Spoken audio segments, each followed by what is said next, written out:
ইসলাম বলেছেন, একজন মুমিনের পায়ে যদি একটা কাঁটা বিঁধে, চলতে চলতে একটা কাঁটা বিঁধে, এর বিনিময়ে আল্লাহ পাক তার গুনাহগুলো মাফ করে দিবেন। তো যে বিষয়টা বলছিলাম যে আল্লাহ রাব্বুল আলামিন সূরা আরাফের 179 নম্বর আয়াতে বলেছেন যে আমি প্রচুর জিন আর মানুষকে সৃষ্টি করেছি জাহান্নামের জন্য, যার দলিল আমরা একটা হাদিস থেকে দিলাম যে উম্মতে মুহাম্মাদি 73 দলে ভাগ হয়ে যাবে, যার 72টা দলই জাহান্নামে যাচ্ছে, একটা জান্নাতে যাবে। তার মানে সংখ্যা কম হচ্ছে। আরেকটা দলিল দিচ্ছিলাম যে আল্লাহ রাব্বুল আলামিন কুরআনুল কারীমের শব্দের অপচয় করেন না। একটা শব্দ দিয়ে তিনি একটা কওমের ইতিহাস তুলে ধরেছেন। যেমন যুলকারনাইন যাচ্ছিলেন পূর্ব দিকে, যেতে যেতে একটা কওমকে দেখলেন যে কওমের সূর্যের আলো থেকে বাঁচার মতো প্রযুক্তি জানা ছিল না, এতই মানবেতর জীবনযাপন করত। আল্লাহ পাক এই কওম সম্পর্কে বললেন কাযালিক, এরা এমনই ছিল। একটা শব্দ দিয়ে কওমের পুরো হিস্ট্রি বলা শেষ। এই কাযালিকা শব্দ দিয়ে আপনি তাফসীর দেখতে পারেন এই কওম সম্পর্কে কত কি বলা হয়েছে। সেই আল্লাহ রাব্বুল আলামিন সূরাতুর রহমানের মধ্যে একই আয়াত 31 বার রিপিট করলেন বা 32 বার রিপিট করলেন, ফাবিআইয়ি আলাই রাব্বিকুমা তুকাযিবান। মানে কি, কারণটা কি? কারণ এই সূরার মধ্যে এমন কিছু আছে যেটা আল্লাহ পাক চাচ্ছেন আমরা বেশি বেশি করে বুঝি। তোমরা আল্লাহর কোন কোন নিয়ামতকে অস্বীকার করবে? আল্লাহ রাব্বুল আলামিন আমাদেরকে কৃতজ্ঞ হতে বলছেন এই সূরার মধ্যে। আমরা যদি আল্লাহর নিয়ামত চতুর্দিকে দেখি তাহলে গুণে শেষ করতে পারবো না। আল্লাহ পাক বারবার স্মরণ করাচ্ছেন তোমরা আল্লাহর কোন কোন নিয়ামতকে অস্বীকার করবে। এরপরেও মানুষ আল্লাহদ্রোহী আচরণ করছে। সহিহ বুখারীর মধ্যে 4 বার এই হাদিসটা আসার মানে হচ্ছে যে আল্লাহ পাক এখানেও বোঝানোর চেষ্টা করছেন যে জাহান্নাম থেকে বাঁচার জন্য আমাদের কত সতর্ক থাকা উচিত। হাদিসটা হচ্ছে এই, কিয়ামতের মাঠে আল্লাহ রাব্বুল আলামিন আদম আলাইহিস সালামকে ডাকবেন। আদম আলাইহিস সালামের নাম তো শুনেছেন, তিনি কে? আদি পিতা। তাকে কি কারণে সম্মানিত করা হয়েছিল বলেন? তাকে কি কারণে সম্মান দেওয়া হয়েছিল? জ্ঞানের কারণে। তাকে ফেরেশতারা সেজদা করলেন কি কারণে? শারীরিক গঠনের কারণে, শক্তির কারণে, জ্ঞানের কারণে। এই জ্ঞান এখন আমাদের মধ্যে চরম অভাব। এই জ্ঞানের চর্চার চরম অভাব আছে আমাদের মধ্যে এখন। আমরা জ্ঞান চর্চা করতে চাই না। আমরা স্লোগান দিতে চাই যে আল কোরআনের আলো ঘরে ঘরে জ্বালো, কিন্তু প্রত্যেকটা ঘরে একটা করে কোরআনের হাফেজ নাই। এমনকি প্রত্যেকটা ঘরে একটা করে মানুষও পাওয়া যাবে কিনা যারা কোরআন বিশুদ্ধ করে তেলাওয়াত করতে পারে। তবে একটা কথা বারবার বলি যে এইসব আইওয়াশ শোডাউন দিয়ে ইসলামের কোনো কল্যাণ নাই। ইসলামের কল্যাণ কনস্ট্রাকটিভ কাজ করতে হবে। প্রথমে জ্ঞান চর্চা করতে হবে, ক্লাসিক্যাল সাবজেক্টগুলো পড়তে হবে। ফর এক্সাম্পল কোরআন, অ্যারাবিক সাহিত্য, ফর এক্সাম্পল হাদিস, রাসূলের জীবনী সাল্লাল্লাহু আলাইহি ওয়াসাল্লাম, ফর এক্সাম্পল সিরাত, ইসলামের হিস্ট্রি, ইসলামিক ইকোনমিক্স, জিওপলিটিক্স, এবং আপনি যেখানে পড়ছেন সায়েন্স, আর্টস, কমার্স, এগুলো পড়বেন। পড়াশোনা করে জ্ঞান চর্চা করতে আমরা চাচ্ছি না, আমরা রাতারাতি ফল পেতে চাই। এই জন্য আইওয়াশ শোডাউনে বেশি ব্যস্ত থাকি। এগুলোতে ইসলামের কোনো খায়ের নাই, কল্যাণ নাই। আসেন, আদম আলাইহিস সালামকে আল্লাহ পাক ডাকবেন, ডেকে বলবেন তোমার সন্তানদের মধ্য থেকে জাহান্নামীদেরকে আলাদা করে দাও। আদম আলাইহিস সালাম বলবেন হে আল্লাহ কতজনকে আলাদা করে দেব? আল্লাহ রাব্বুল আলামিন বলবেন প্রতি 1000-এ 999 জনকে জাহান্নামের জন্য আলাদা করে দাও। বলেন ইন্না লিল্লাহ ওয়া ইন্না ইলাইহি রাজিউন। প্রতি 1000-এ 999 জনকে জাহান্নামের জন্য আলাদা করে দাও। আপনি গাণিতিকভাবে এটাকে ব্যাখ্যা করতে যায়েন না। এখানে বোঝানো হচ্ছে মেজরিটি, অর্থাৎ বেশিরভাগ মানুষ জাহান্নামে যাচ্ছে, কোনো সন্দেহ নাই। হ্যাঁ, এটা ঠিক, জাহান্নামে যাওয়ার পরে কবিরা গুনাহগার যে ব্যক্তিরা আছে তাদের জন্য নবী সাল্লাল্লাহু আলাইহি ওয়াসাল্লাম সুপারিশ করবেন। এবং যার অন্তরে সরিষা দানা পরিমাণ ঈমান ছিল, মন থেকে লা ইলাহা ইল্লাল্লাহ সাক্ষ্য দিয়েছে, একদিন না একদিন সে জান্নাতে যাবে ইনশাআল্লাহ। কিন্তু আমরা কি চাইবো জাহান্নামের শাস্তি ভোগ করে জান্নাতে যেতে? জাহান্নাম কি এটা একটা হাদিস দিয়ে বুঝাচ্ছি। আল্লাহ রাব্বুল আলামিন এই পৃথিবীর সবচেয়ে সুখী মানুষটাকে, এই পৃথিবীতে যার কোনো দুঃখ কষ্ট কিচ্ছু ছিল না, এই মানুষটাকে ডেকে নিয়ে আসবেন।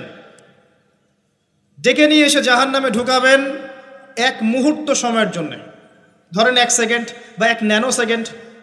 এরপরে বের করে নিয়ে আসবেন, নিয়ে এসে বলবেন, পৃথিবীতে কি সুখে ছিলে? সেই ব্যক্তি বলবে, সুখ কি জিনিস হে আল্লাহ আমি জানি না।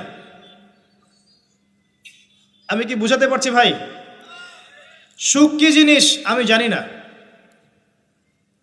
আর আল্লাহ রাব্বুল আলামিন এই পৃথিবীর সবচাইতে কষ্টে থাকা মানুষটাকে ডেকে নিয়ে আসবেন, এনে জান্নাতে ঢুকাবেন, ঢুকে 1 মুহূর্ত সময় রাখবেন, বের করে নিয়ে আসবেন।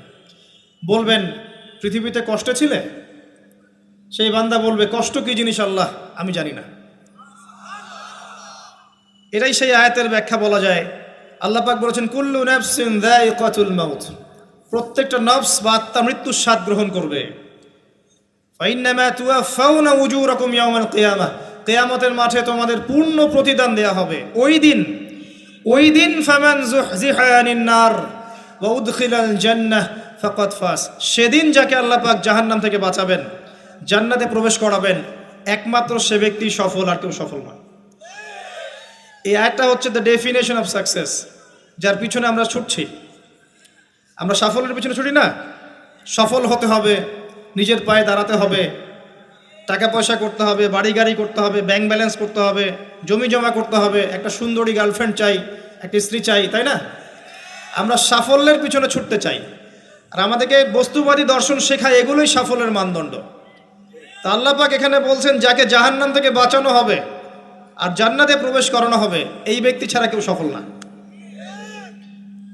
পৃথিবীতে আপনি অনেক বড় নেতা হতে পারেন, ইভেন অনেক বড় আলেমও হতে পারেন, অনেক বড় পলিটিশিয়ান হতে পারেন, অনেক বড় প্রশাসনের কর্মকর্তা হতে পারেন, অনেক বড় ইকোনমিক্স হতে পারেন, কলামিস্ট হতে পারেন, বুদ্ধিজীবী হতে পারেন, হাফেজ হতে পারেন, হুএভার ইউ আর, যদি কিয়ামতের মাঠে আপনি জান্নাতে যেতে না পারেন, আপনি সফল না।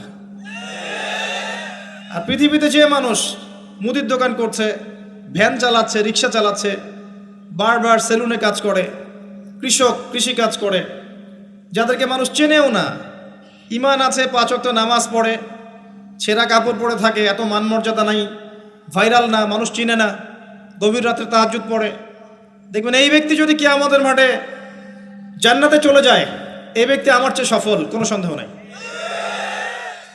তা আমাদের দৃষ্টিভঙ্গি আগে চেঞ্জ করতে হবে, দুনিয়ামুখী দৃষ্টিভঙ্গি ত্যাগ করতে হবে, পরকালমুখী দৃষ্টিভঙ্গি দরকার।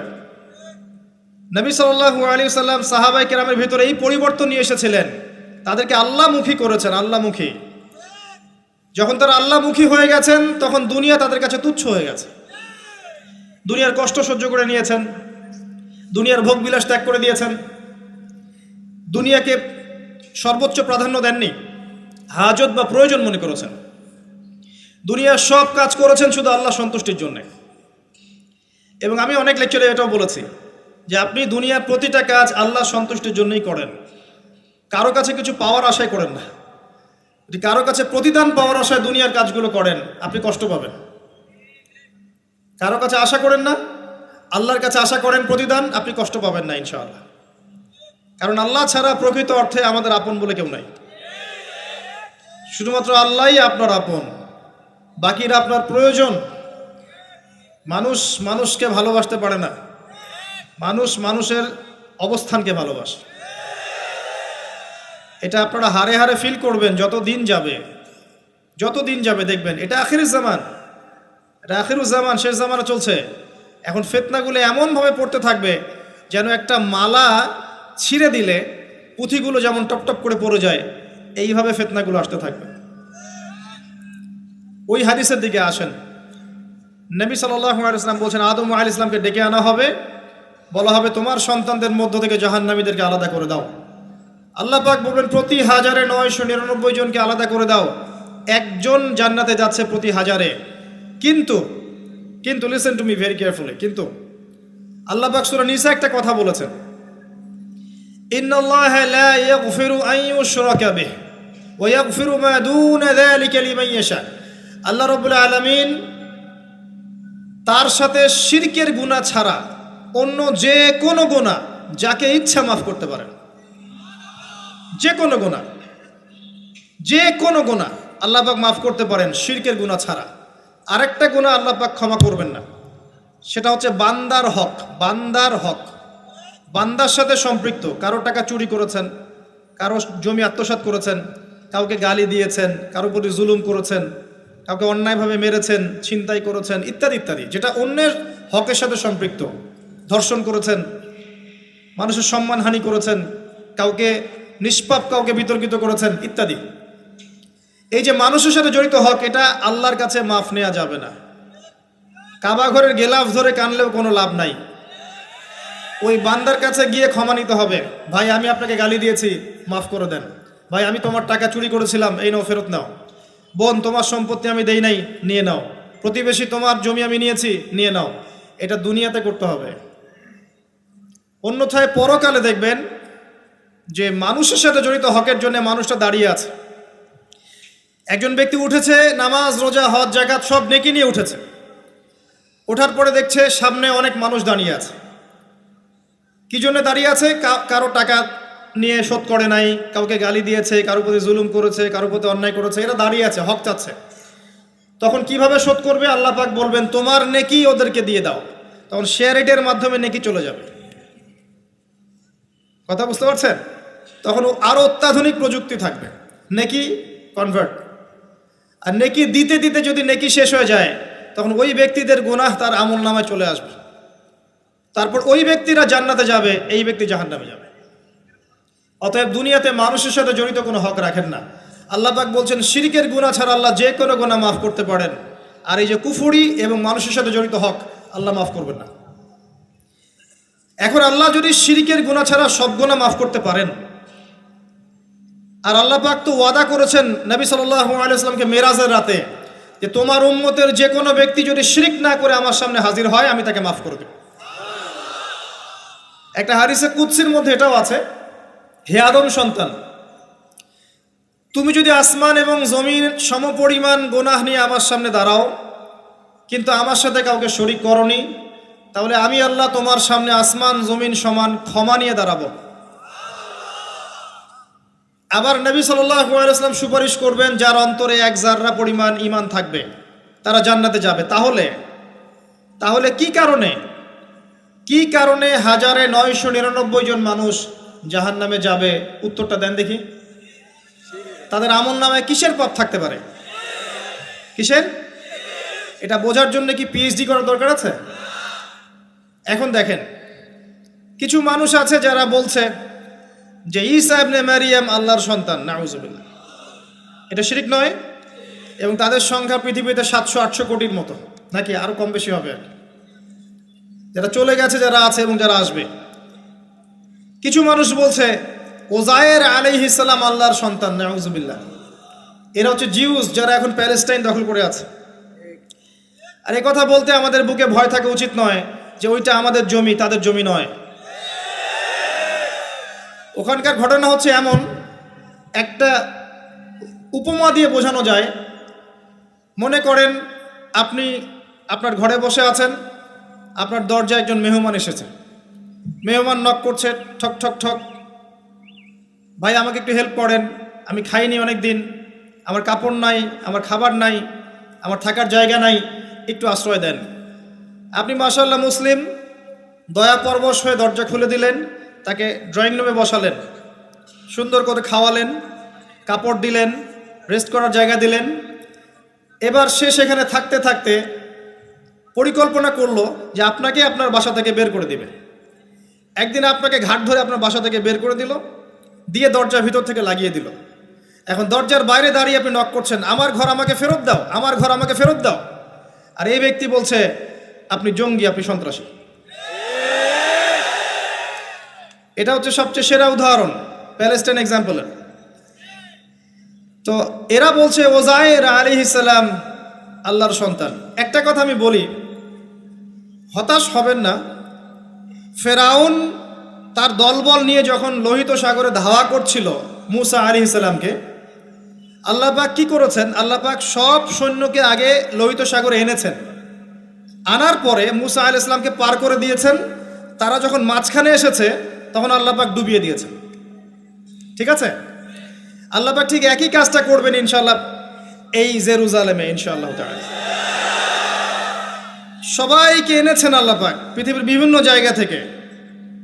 একটা নির্দিষ্ট সময় পর্যন্ত ওরা বিশ্বকে রুল করবে সামনে, একটা নির্দিষ্ট সময় পর্যন্ত এরা বিশ্বকে শাসন করবে সামনে অচিরেই। কিন্তু এরপরে আল্লাহ রাব্বুল আলামিন ঈসা ইবনে মারিয়ামকে নামাবেন এবং তার হাতে তাদের নেতা মাসিহুদ দাজ্জাল নিহত হবে ইনশাআল্লাহ তাআলা।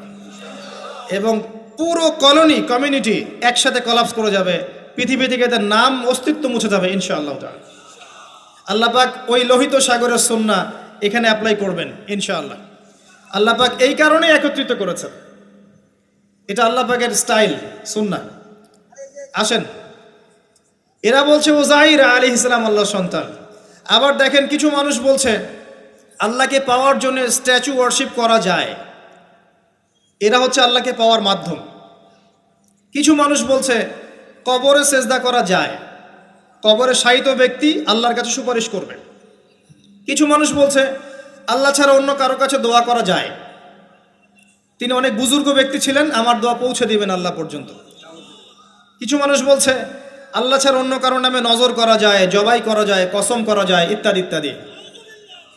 আর কিছু মানুষ আল্লাহর হালালকে হারাম করছে, আল্লাহর হারামকে হালাল করছে। কিছু মানুষ তাকদীরকে অস্বীকার করছে, ভাগ্যকে অস্বীকার করছে।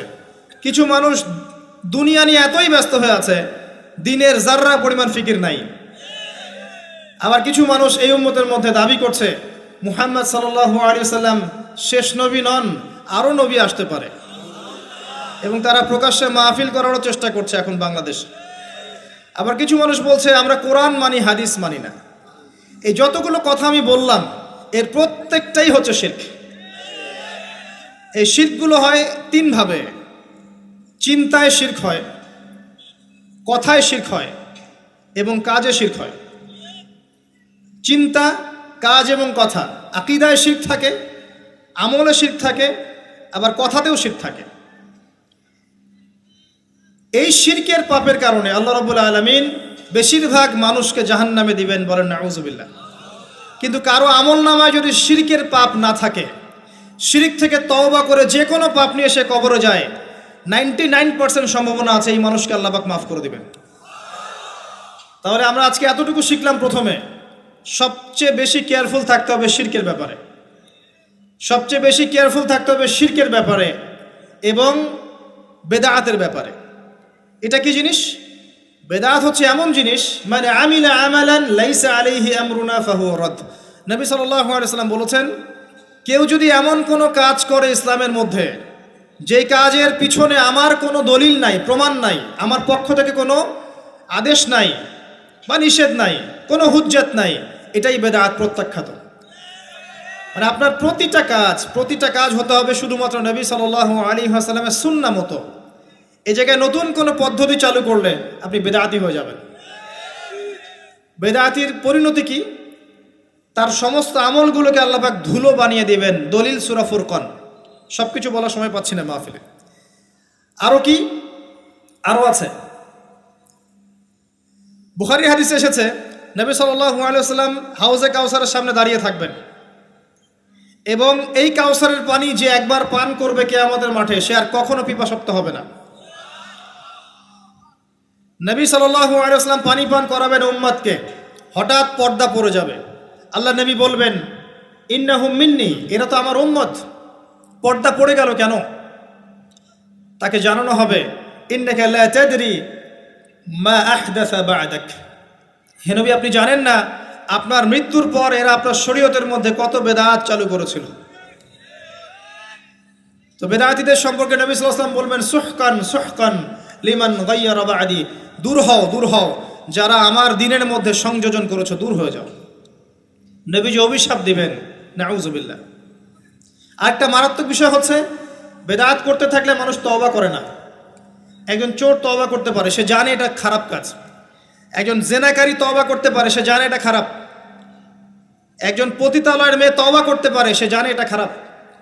কিন্তু যে ব্যক্তি ইসলামের কাজ করছে ভালো মনে করে, সে মনে করছে এগুলো কল্যাণের কাজ, ভালো কাজ, সে কখনো তওবা করতে চাইবে না। এই কারণে বেদাতি শেষ পর্যন্ত তওবা করে না। অতএব শিরক আর বেদাতের এই পাপ থেকে দূরে থাকেন। এরপরে আমি সামনে যাই। আরেকটা মেজর জিনিস থেকে আমাদেরকে বেঁচে থাকতে হবে, সেটা হলো হারাম রিজিক। আজকে আমাদের রিজিকের যে সিস্টেমটা আছে, এর মধ্যে বেশিরভাগ পরিবারে হারাম রিজিক ঢুকে গেছে, বলেন নাউজুবিল্লাহ।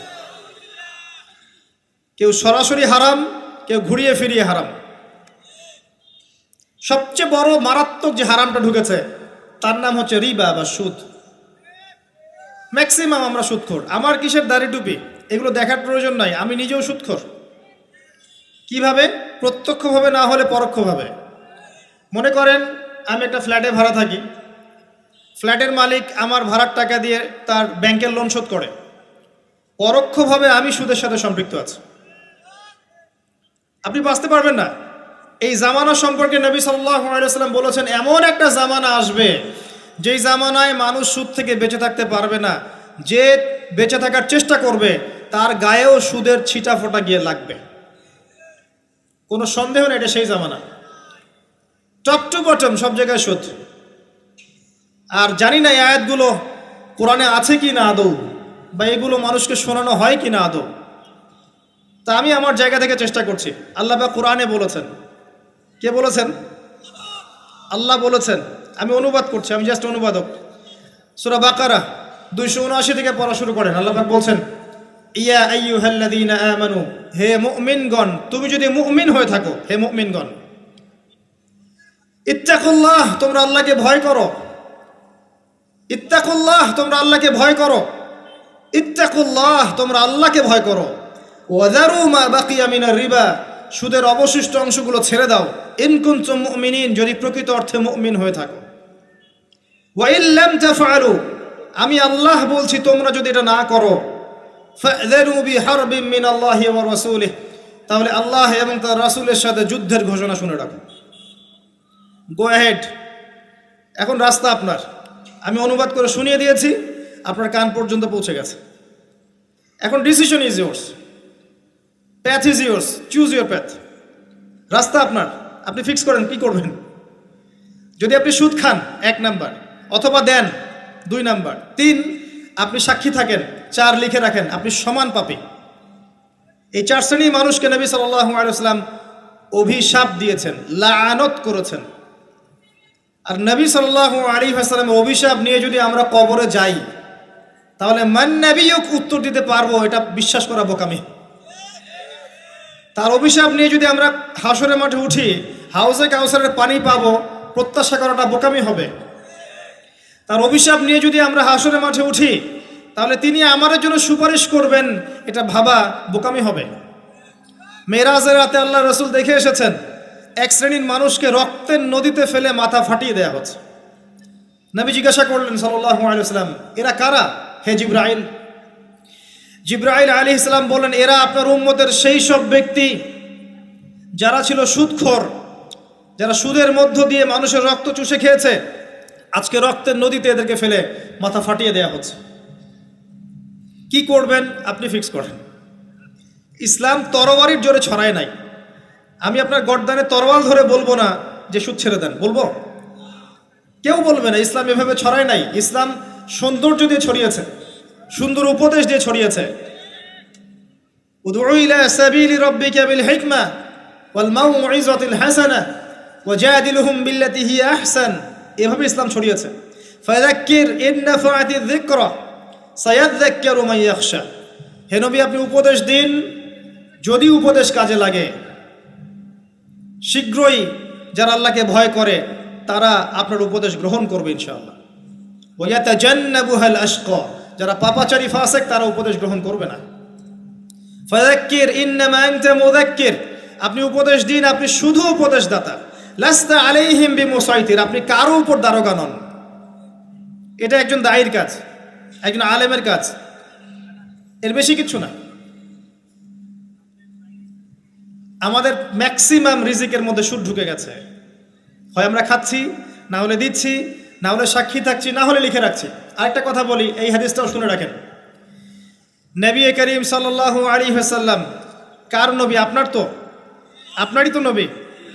তিনি বলেছেন সুদের পাপের 73টা শাখা আছে। কতটা? যার সর্বনিম্ন শাখা হচ্ছে নিজের মায়ের সাথে জেনা করা। এখানে যদি একটা বিল্ডিং থাকে, যে বিল্ডিংয়ের মধ্যে মনে করেন কথার কথা না আউযুবিল্লাহ অনেক প্রস্টিটিউট মহিলা আছে, কথা বুঝতে পারছেন? এখানে আছে অনেক প্রস্টিটিউট মহিলা যারা এখনকার ভাষায় সেক্স ওয়ার্কার্স, কারণ তারা যৌনকর্মী বলতে চায়, পতিতা শব্দ ইউজ করতে চায় না, তারা এটাকে একটা স্বীকৃতি দিতে চেষ্টা করছে আর কি। সেক্স ওয়ার্কার্স এটা একটা কাজ, নাউযুবিল্লাহ। এই কারণেই সমাজে বেশি বেশি মহামারী ছড়াবে, এই কারণেই সমাজে এমন এমন কিছু পাপ ছড়াবে, এমন এমন কিছু রোগ ছড়াবে যে এই রোগগুলো কখনো ছিল না ইতিহাসে। এই কারণেই হাদিসে এসেছে শেষ জামানায় যখন অশ্লীলতা বেড়ে যাবে, বেহায়াপনা বেড়ে যাবে, নগ্নতা বেড়ে যাবে, তখন সমাজে বেশি বেশি এমন এমন রোগ ছড়াবে যে এই রোগগুলো আগে কখনো ছিল না। মনে করেন এখানে এমন একটা বিল্ডিং আছে, সেখানে কিছু সেক্স ওয়ার্কার্স আছে, এখানে কেউ ম্যানেজার, কেউ কাজ করে, কেউ মনে করেন দারোয়ান, কেউ মনে করেন ডিলার এগিয়ে দিচ্ছে, কেউ মনে করেন যে ঘরে ঢুকিয়ে দিচ্ছে, ইত্যাদি ইত্যাদি। এক একজন এক এক সেকশনে কাজ করছে, আর একটা কর্পোরেট সেকশনের মতো। এখন আপনি কি তাদের কারো বাসায় দাওয়াত খেতে চাইবেন? চাইবেন? আপনি কি তাদের কারো উপার্জন খেতে চাইবেন? যদি এমন হয় এখানে সব সেক্স ওয়ার্কার্স নয়, সবাই আমাদের মা, নাউযুবিল্লাহ। শব্দটা প্রয়োগ করলাম আঘাত করার জন্য, কারণ নবীজি বলেছেন মায়ের কথা। মনে করেন এরা সবাই আমাদের মা, নাউযুবিল্লাহ। এখন কি আপনি এটাকে পছন্দ করবেন? এখানে যদি কেউ কাজ করে তার রিজিক খেতে চাইবেন? রিবার মধ্য দিয়ে আমরা এগুলো করছি, কোনো ফিকির নাই, যায় আসে না কাজ কারো কিছু, দিব্যি খাচ্ছে। যখন দেখবেন পাপ করতে করতে করতে করতে আমার মনের মধ্যে কোনো রিয়াকশন হচ্ছে না, তখন বুঝে নেবেন কলব মরে গেছে, ডিস্ট্রয়েড, ডেড হার্ট। হ্যাঁ, একজন মুমিনের পরিচয় হচ্ছে ছোট ছোট পাপ তার কাছে পাহাড়ের মতো মনে হবে, আর একজন ফাসিকের পরিচয় হচ্ছে বড় বড় পাপ তার কাছে মাছির মতো মনে হয়, তাড়ালেই চলে যাবে। আরও আছে, সহিহ বুখারীর একটা হাদিসে নবীজি বলেছেন, যে ব্যক্তি 1 দিরহাম সুদ খায় সে যেন 36 বার জেনা করেছে। একবার জেনা করার শাস্তি 100 বেত্রাঘাত এবং 1 বছরের জন্য বহিষ্কার, যেটাকে আমরা উস্কে দিই এখন বলি কাছে আসার গল্প। একবার সূরা নূর পড়েন, সূরা নূরের প্রথম আয়াতগুলো পড়েন। যদি কেউ জেনা করে একবার 100 বেত্রাঘাত এবং 1 বছরের জন্য বহিষ্কার। আর যদি কোনো বিবাহিত ব্যক্তি করে তার শাস্তি হচ্ছে রজম, পাথর নিক্ষেপ করে হত্যা করা। আর 1 দিরহাম সুদ খেলে আপনি 36টা মেয়েকে রেপ করছেন। এবার চিন্তা করেন, এই শাস্তিগুলো যদি দুনিয়ায় কার্যকর না হয় এবং দুনিয়াতে যদি আমরা তওবা না করে যেতে পারি, পরকালে কার্যকর হবে কোনো সন্দেহ নাই। দুনিয়াতে শোধ করে যাওয়া ভালো পরকালের চাইতে। অতএব আল্লাহর ওয়াস্তে আমি হাত জোর করে রিকোয়েস্ট করছি, আল্লাহর ওয়াস্তে সুদ ছেড়ে দেন। ভ্যান চালায় খান, সবজি বিক্রি করে খান, একটা ছোট কাপড়ের ব্যবসা করে খান, একটা মাছের আড়ত করে খান, গবাদি পশু প্রতিপালন করে খান, কৃষিকাজ করে খান, আল্লাহর ওয়াস্তে সুদে যায় না।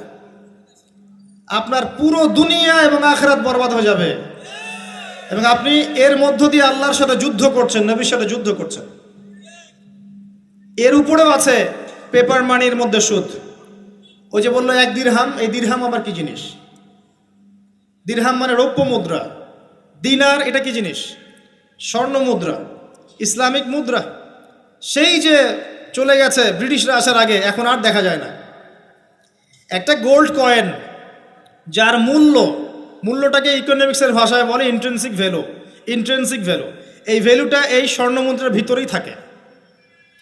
একটা পেপার মানির ভ্যালু, ইন্ট্রিনসিক ভ্যালু এর ভিতরে থাকে না, এর বাইরে থাকে, যেটাকে আপনি নিয়ন্ত্রণ করতে পারবেন, কমাতে পারবেন, বাড়াতে পারবেন। আর এর সাথে যখন পেট্রো ডলার অ্যাড হয়েছে তখন তো মাশাআল্লাহ জুলুম আরও উপরে উঠে গেছে। আর যারা পেট্রো ডলার সিস্টেম চালু করেছে, এইসব ভোগবিলাসী আরবদেরকে আমরা বলি এরা হচ্ছে আমিরুল মুমিনিন, নাউযুবিল্লাহ, সুবহানাল্লাহ। কত অন্ধ হলে মানুষ এদেরকে আমিরুল মুমিনিন মনে করতে পারে, যারা মুসলিমদের প্রপার্টি সব আমেরিকার হাতে তুলে দিয়েছে, আর সেই প্রপার্টি দিয়ে এরা বম্বিং করে করে সারা বিশ্বের মধ্যে মুসলিম হত্যা করছে। আল্লাহ পাক সেই যে বলেছেন সূরা মাইদার মধ্যে 51 নম্বর আয়াতে, ইয়া আইয়ুহাল্লাযীনা আমানু, হে মুমিনগণ, লা তাত্তাখিযুল ইয়াহুদা ওয়ান নাসারা আউলিয়া, হে মুমিনগণ তোমরা ইহুদি এবং খ্রিস্টানদেরকে বন্ধুরূপে গ্রহণ করো না। কে বলেছেন? আল্লাহর চেয়ে কি আমি জিওপলিটিক্স ভালো বুঝি? আল্লাহর চেয়ে আমি আমার ভালো মন্দ ভালো বুঝি? কাদেরকে? বা'দুহুম আউলিয়া ও বা'দ, যারা একে অপরের বন্ধু, যারা একে অপরের বন্ধু। ওয়া মান ইয়াতাওয়াল্লাহুম মিনকুম ফাইন্নাহু মিনহুম, তোমাদের মধ্যে কেউ যদি ওদের দিকে মুখ ফিরায় সে তাদের অন্তর্ভুক্ত, এই উম্মার কেউ না তারা। সে যেই হোক, বিশ্বের এইসব নামধারী মুসলিম কান্ট্রিদের চাইতে বাংলাদেশের পররাষ্ট্রনীতি অনেক ভালো আছে, হাজার গুণে ভালো আছে। কি মনে করেন আপনি? এসব ফাসেকা জালেমদেরকে আপনি আমিরুল মুমিনিন মনে করছেন? আল্লাহ পাক বোঝার তৌফিক দান করুন। আসেন, রিবার কথা বলতে গিয়ে কথাটা আসছি, ইন্ট্রিনসিক ভ্যালু বলে একটা বিষয় আছে। এত ডিটেলস বিষয় মাহফিলে বলা সম্ভব না, এতটুকু বলবো যে ইনশাআল্লাহু তাআলা আপনি যদি আপনার সম্পদকে সাস্টেইনেবল অ্যাসেটে রূপান্তরিত করেন, আগামী দিনগুলোতে আপনি ইনশাআল্লাহ জিতবেন, আদারওয়াইজ হেরে যাবেন। ফর এক্সাম্পল, আপনি যদি আপনার সম্পদকে জমিতে কনভার্ট করেন, গবাদি পশুর প্রজেক্ট করেন, আপনি যদি মাছের প্রজেক্ট করেন, ব্যবসা ইনভেস্ট করেন, বা কিছু গোল্ড রাখেন, কিছু সিলভার, কিছু আপনার রূপা রাখেন, ইত্যাদি ইত্যাদি, পরবর্তী সময়গুলোতে গিয়ে আপনার সম্পদের মান কমে যাবে না, ইনশাআল্লাহ বাড়বে। এটা আপনি সমস্ত সম্পদ যদি পেপার মানির মধ্যে রেখে দেন, আস্তে আস্তে আপনার সম্পদের মান কমবে। সামনে 10, 15, 20, 30 বছর পর আপনি সম্পদ হারাবেন।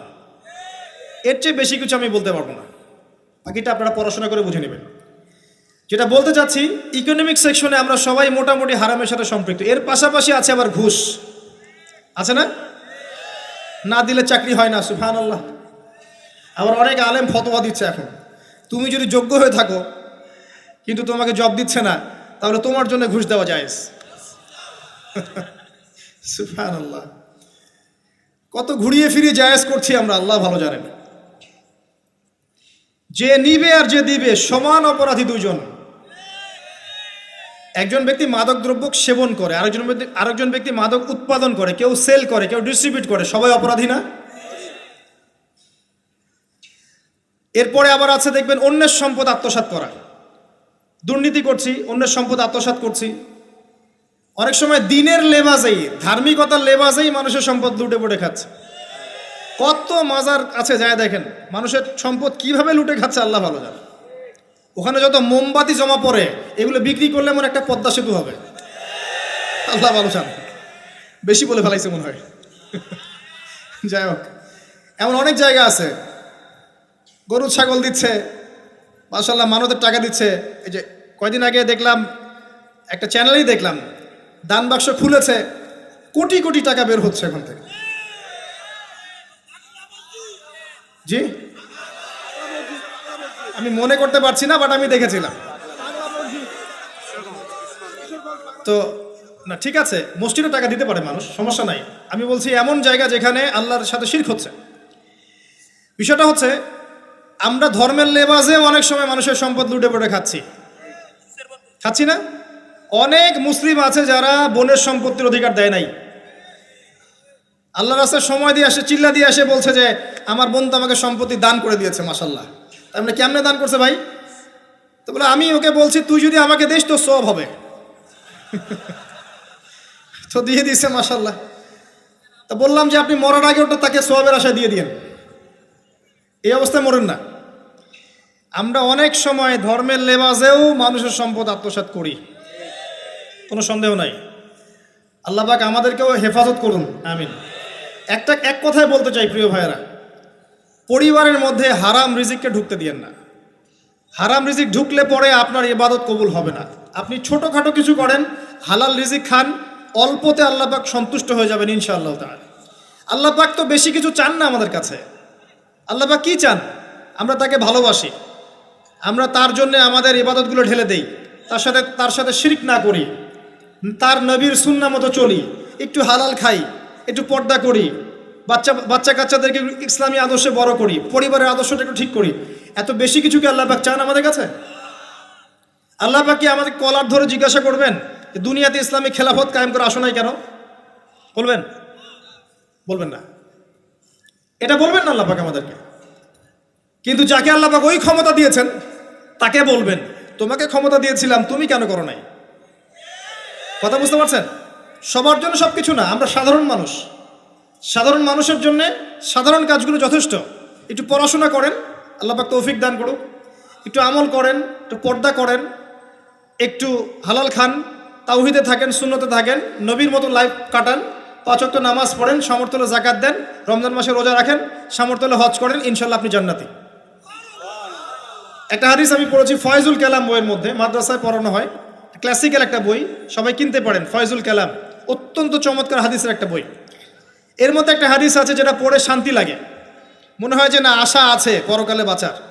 সেটা হচ্ছে নবী সাল্লাল্লাহু আলাইহি ওয়াসাল্লাম সাহাবীদেরকে বলছেন যে তোমরা সাহাবীরা এমন একটা যুগে বাস করছো যেই যুগে ইসলামের 10% কেউ যদি ছেড়ে দেয় সে ধ্বংস হয়ে যাবে। কথা বুঝতে পারছেন? সাহাবীদেরকে নবীজি বলছেন তোমরা এমন একটা যুগে বাস করছো যেই যুগে যদি ইসলামের 10% 1/10 কেউ ছেড়ে দেয় সে ধ্বংস হয়ে যাবে।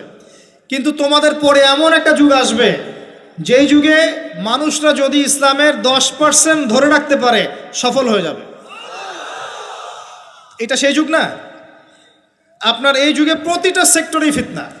আপনার ধর্মে দেখবেন তাওহীদের মধ্যে শিরক, সুন্নতের মধ্যে বেদাত, আলেমদের মধ্যে বিভক্তি, কাদা ছোড়াছড়ি, গালাগালি, হিংসা বিদ্বেষ, পরশ্রী কাতরতা, কত কি দেখতে পাচ্ছেন। আপনি ধর্মের মধ্যে শিরক দেখছেন, বেদাত দেখছেন, অর্থনীতিতে হারাম দেখছেন, পরিবারের মধ্যে বস্তুবাদিতা দেখছেন, কি দেখছেন না? সমাজের মধ্যে জেনা দেখছেন, পর্নোগ্রাফি দেখছেন, ফ্রি মিক্সিং দেখছেন, ফ্যামিনিস্ট রেভলিউশন দেখছেন, নগ্নতা দেখছেন, কি দেখছেন না? অর্থনৈতিক জীবনে আপনি এগুলো দেখছেন, বৈশ্বিক জীবনে আপনি মারামারি, কাটাকাটি, রাহাজানি দেখছেন, হত্যা, রক্তপাত দেখছেন। কোন যুগে বসে আছেন আপনি? এই যুগে আপনি 10% আমল করেন, জান্নাতি হয়ে যাবেন ইনশাআল্লাহ। আল্লাহ পাক তৌফিক দান করুন, কবুল করুন। একটা বিষয় হচ্ছে আমল করা, একটা বিষয় হচ্ছে আকীদা পোষণ করা।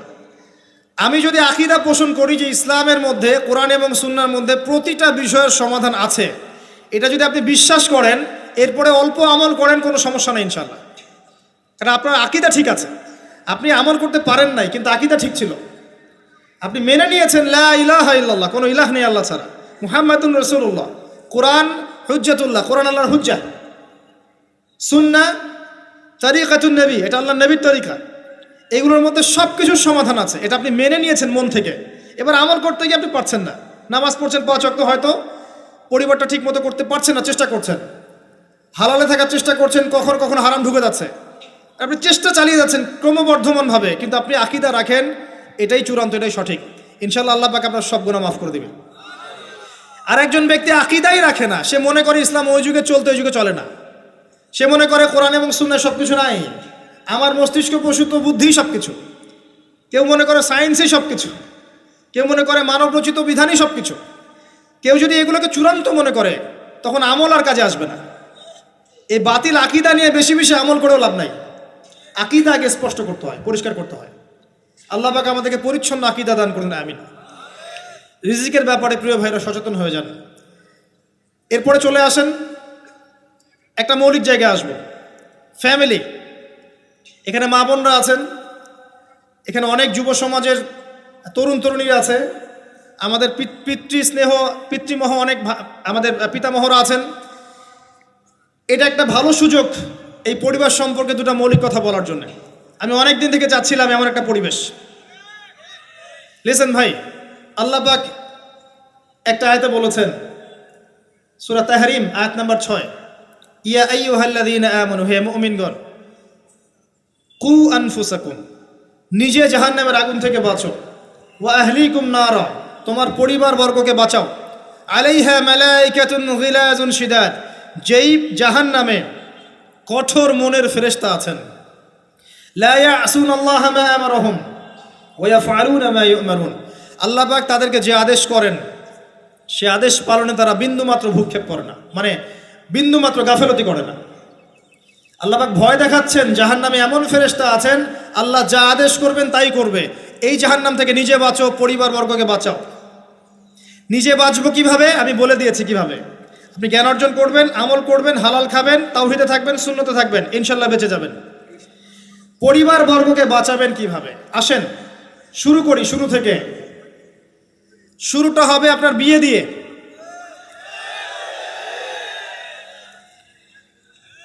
এত এক্সাইটেড হওয়ার কিছু নাই, কারণ এটা এমন একটা বিষয় যেটা করেন নাই বলে এক্সাইটমেন্ট বাড়ছে, করার পরে পস্তাতেও পারেন। এটা এমনই দিল্লি কা লাড্ডু, যে খাবে সেও পস্তাবে, যে খাবে না সে বেচারাও পস্তাবে। তবে আপনারা খেয়ে পস্তান আলহামদুলিল্লাহ। এমনভাবে শুরু করেন না পরিবারটা যে আপনি একজন তরুণী, আপনি একজন তরুণ বিয়ে করছেন, বিয়ের সময়ে দিনদারিতা বাদ দিয়ে অন্য কিছু দেখতে যায় না। যদিও বা অর্থ সম্পদ, বংশমর্যাদা, সৌন্দর্যের কথা হাদিসে এসেছে, হাদিসটা এমন নয় যে তোমরা 4টা গুণ দেখেই বিয়ে করো, এমন নয়। হাদিসটা এমন নয়, অনুবাদটা অনেকেই ভুল করে, অনেকেই ভুল করে। হাদিসে বলা হয়নি কখনো 4টা গুণ দেখেই বিয়ে করো, এটা নয়। বরং বলা হয়েছে 4টা গুণ দেখে বিয়ে করা হয়। কথা কি বুঝতে পারছেন? কেউ এটা দেখে, কেউ এটা দেখে। তোমরা দিনদারিতা দেখো, না হলে তোমাদের হাত ধুলোয় ধূসরিত হবে। হাদিসটা এমন। এক্ষেত্রে কি আমরা বলবো, প্রথমত বিয়েটাকে সহজ করে দেন। বিয়েটাকে সহজ না করলে সমাজে জেনা বাড়তে থাকবে, এবং জেনা বাড়ার কারণ আছে। যখন পর্নোগ্রাফিটাতে ফ্রি অ্যাক্সেস দেওয়া হয়েছে, মানুষ রাতের বেলা পর্ন দেখতে পারে, কেউ বাধা দেওয়ার নাই। উপরের সেকশন থেকে কিন্তু এটাকে বন্ধ করে দেওয়া যেত। পৃথিবীর অনেক কান্ট্রি আছে যেখানে অনেক কিছু চলে না। চাইনিজরা ফেসবুক ইউজ করে না, করে? ওরা কি উন্নত জাতি না? ওরা তো এখন আমেরিকাকে যদি বলে ওঠো উঠবে, আমেরিকাকে বসতে বলে বসবে। ওরা এমন জায়গায় চলে গেছে। ওই ইউক্রেন ইস্যু নিয়ে আমেরিকা, ন্যাটো আর এই ব্রিটেন আর ফ্রান্স আর ইসরায়েল কিছুই করতে পারবে না ইনশাআল্লাহ। বিকজ এখানে একটা বড় অ্যালায়েন্স আছে চায়না এবং রাশিয়ার, কিছুই করতে পারবে না। বরং এর যে উদ্দেশ্যে এটা কাজ করেছিল তারা, এটাতে সফল হবে না তারা ইনশাআল্লাহ। আজকের টপিক এটা না, আমি এদিকে যাচ্ছি না।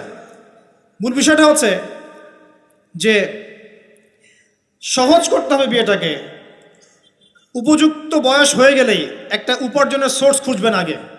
বেকার অবস্থায় বিয়ে করতে যায় না, উপার্জনের সোর্স খুঁজবেন, তারপরে আপনি আপনার পরিবারকে বলবেন আমার বয়স হচ্ছে, আমাকে বিয়ে দাও। এবার আসেন, বিয়ের সময় দিনদারিতা ছাড়া অন্য কিছু দেখতে যায় না। এরপরে যদি সে সুন্দর হয় বা সুন্দরী হয় বা ভালো বংশের হয়, অথবা দেখা যায় যে ভালো টাকা পয়সা ওলা ইত্যাদি ইত্যাদি, এটা আপনার নূরুন আলা নূর, এটা বোনাস। কিন্তু এগুলো যদি নাও থাকে, শুধু দিনদারিতা থাকে, আপনি রাজি হয়ে যান। পরিবারের কর্তাদেরকেও বলবো যে মেয়ে বিয়ে দেওয়ার সময় ছেলের টাকা পয়সা দেখতে যায় না, ছেলের স্ট্যাটাস দেখতে যায় না বেশি বেশি। পরে দেখবেন এই মেয়ে ওর ঘরে গিয়ে পস্তাচ্ছে। আর ছেলের পিতাদেরকেও বলবো, ছেলেকে যখন বিয়ে দিবেন, একটা মেয়েকে কিনে নিব আর সাথে কিছু যৌতুকের টাকাও নিব, এই টেন্ডেন্সি নিয়ে বিয়ে করতে যায় না। ওই বিয়েতে বারাকা বেশি, যেখানে খরচ কম, যেখানে বেশি হট্টগোল নাই। চট্টগ্রাম অঞ্চলের বিয়ের মতো না। একটা বিয়েতে মনে হয় 40-50 লাখ টাকা খরচ করে ফেলায়। গেটেই সাজাবে বলে 4-5 লাখ টাকা খরচ করে। সুবহানাল্লাহ। এই 5 লাখ টাকা দিয়ে, এই 5 লাখ টাকা দিয়ে আর মনে হয় 10টা-20টা পরিবারকে বিয়ে দেওয়া যাবে। হ্যাঁ, লোহার আংটি দিয়ে বিয়ে করেছে সাহাবী। লোহার আংটিও নাই তোমার বাসায়? বলছে না ইয়া রাসূলুল্লাহ, লোহার আংটিও তো নাই আমার বাসায়। তাহলে কি করবা? কোরআনের কয়টা সূরা জানো? যে এই সূরাগুলো জানি, এগুলো শিখিয়ে দিও, যাও, মোহর হয়ে গেছে। কত সহজ বিয়ে, কত সহজ। আর এখন যেটা হয়, মেয়ে খুঁজবে দিনদার বিল গেটস, আর ছেলে খুঁজবে দিনদার ক্যাটরিনা। কথা বুঝতে পারছেন? প্রিয় ভাইয়েরা, দিনদারিতাকে প্রাধান্য দেন, আর কিচ্ছু না। আপনি সফল হবেন ইনশাআল্লাহ, শান্তি পাবেন। এবং বিয়ের পরে আল্লাহর পক্ষ থেকে একটা ভালোবাসা আসবে। যদি আপনি দেখেন যে আপনার স্ত্রী খাদিজা রাদিয়াল্লাহু আনহার মতো, আয়েশা রাদিয়াল্লাহু আনহার মতো, হাজেরা আলাইহিস সালামের মতো সবর করেনেওয়ালা, যে আপনাকে দিনের পথে এগোতে সাহায্য করে, তাহলে আর অন্যদিকে চোখ দেওয়ার দরকার নাই। রাজি হয়ে যান। এরপর আপনার পরিবার শুরু। এখানে উভয়ের মাঝে হৃদ্যতা, ভালোবাসা থাকতে হবে। তবে আরেকটা কথা বলে রাখি, সবাই মনোযোগ দিয়ে কথাটা শোনেন। একটা পরিবারের ভিত্তি শুধু ভালোবাসা দিয়ে টিকে থাকে না। একটা পরিবারের ভিত্তি টিকে থাকে আপোষের বিশ্বাসের উপরে। একে অপরকে বিশ্বাস করতে শিখতে হবে, একে অপরকে শ্রদ্ধা করতে হবে, একে অপরের সম্মান দিতে জানতে হবে। আপনাকে আপনার স্ত্রীকে আপন মনে করতে হবে, আপনাকে আপনার স্বামীকে আপন মনে করতে হবে। বাইরের মানুষ আপন নয়, এরা আপন আপনার। একজন একজন লেবাস, পোশাক। এরপরে আপনি মোহর শোধ করেন, আপনি সন্তান সন্ততি নেন, সন্তান সন্ততিদেরকে আল্লাহর এবং তার রাসূলের আদর্শে বড় করে তোলেন। পরিবারের মধ্যে তালিম চালু করেন, তালিম। পরিবারের মধ্যে তাওহীদ রাখেন, সুন্নত রাখেন, একসাথে খেতে বসেন। স্ত্রীকে হাদিয়া দেন, স্ত্রীকে গিফট দেন, তাকে মাঝে মাঝে ঘুরতে নিয়ে যান, তাকে নিয়ে রিফ্রেশমেন্টে যান, তাকে সময় দেন, তাকে টাইম দেন, তাকে সময় দেন। নবী সাল্লাল্লাহু আলাইহি ওয়াসাল্লাম আয়েশা রাদিয়াল্লাহু আনহার কোলে মাথা রেখে কোরআন তেলাওয়াত করতেন, তার সাথে চাঁদনি রাতে দৌড়েছেন এবং চাঁদ দেখেছেন, সফর করেছেন, রাতের বেলা হেঁটেছেন, সময় দিয়েছেন, খালি পায়ে হেঁটেছেন। সময় দেন। এখন এমন একটা অবস্থা যে পুরুষদেরকে মনে করা হয় যে তারা হচ্ছে মানি মেকিং মেশিন, তারা খালি টাকা পয়সা মেক করবে, আর স্ত্রীরা হচ্ছে ওই চুলা ঠেলবে সারাদিন। আমরা এমন মনে করে নিই আর কি। আবার এই যে ফ্যামিনিস্ট রেভলিউশন যখন থেকে আসছে, ফ্যামিনিস্ট রেভলিউশন কি জিনিস? দাজ্জালের ফলোয়ার্স আর কি, যে মেয়েদেরকে আপনি ঘরে রাখতে পারবেন না। তো তারা যখন থেকে এসেছে, ইমার্জ করেছে, তখন থেকে তার একটা কনসেপ্ট দিয়েছে যে পুরুষ আর নারী একে অপরের প্রতিদ্বন্দ্বী। দেখবেন প্রতিদ্বন্দ্বিতামূলক কথাবার্তা বলে। স্বামীর মুখের উপর তর্ক করতে যাবেন না। স্বামীকে বাইরের অনেকগুলো বিষয় ফেস করতে হয়। একজন স্বামী মনে করেন প্রশাসনে চাকরি করে, তাকে তার ডিউটি ফেস করতে হয়, তার বসকে মেনটেন করতে হয়, তার এগুলো সামলাতে হয়, তাকে বাজারঘাট করতে হয়, সারাদিন পরিশ্রম করে সে বাসায় ঢোকার পরে আপনি মুখটা গোমরা করে বসে থাকেন। স্বামী আহলান সাহলান করেন না, তাকে একটু আদর করেন না, মহব্বত করেন না, তো অটোমেটিকলি তো আপনার দিক থেকে তার মনটা চলে যাবে অন্যদিকে। স্বাভাবিক। আপনি আপনার স্বামীর জন্য সাজেন না, বাইরের মানুষের জন্য সেজে বুঝে আপনি মার্কেটে যান। প্রবলেম সেগুলা। এরা মনে করে স্বামী স্ত্রী একে অপরের প্রতিদ্বন্দ্বী, অথচ এরা একে অপরের পরিপূরক। একে অপরের পরিপূরক। উভয় হৃদ্যতা ভালোবাসায় পরিবার গড়ে ওঠে। যে পরিবারের মধ্যে হৃদ্যতা ভালোবাসা আছে, ওই পরিবারের বাচ্চা কাচ্চারা দেখবেন বড় আলেম হবে, বড় নেতা হবে, বড় কিছু হবে ইনশাআল্লাহ। যেখানে এগুলো নাই, ওই সন্তানরা বড় হয় হতাশার মধ্যে, কাজের বুয়ার কাছে, ডে কেয়ার সেন্টারে। এরা তো বড় হয়ে জঙ্গি হবেই, সন্ত্রাসী হবেই, স্বাভাবিক। ভালো প্যারেন্টিং দিতে পারে নাই। এরকম না বিষয়টা। সময় দিতে হবে, একে অপরের দায়িত্ব বুঝতে হবে, আপোষের মধ্যে বিশ্বাস থাকতে হবে, ভালোবাসা থাকতে হবে এবং সবরের মানসিকতা থাকতে হবে। মেয়েদের ব্যাপারে বলাই হয়েছে তারা বাঁকাহার, অতএব চাপ দিতে যায় না, ভেঙে যাবে। চাপ দিতে যায় না, ভেঙে যাবে। ওই অবস্থায় ছেড়ে দিলে ওই অবস্থায় থেকে যাবে। একটা কথা আমি বলি, আমি শিখেছি আমার লাইফ থেকে,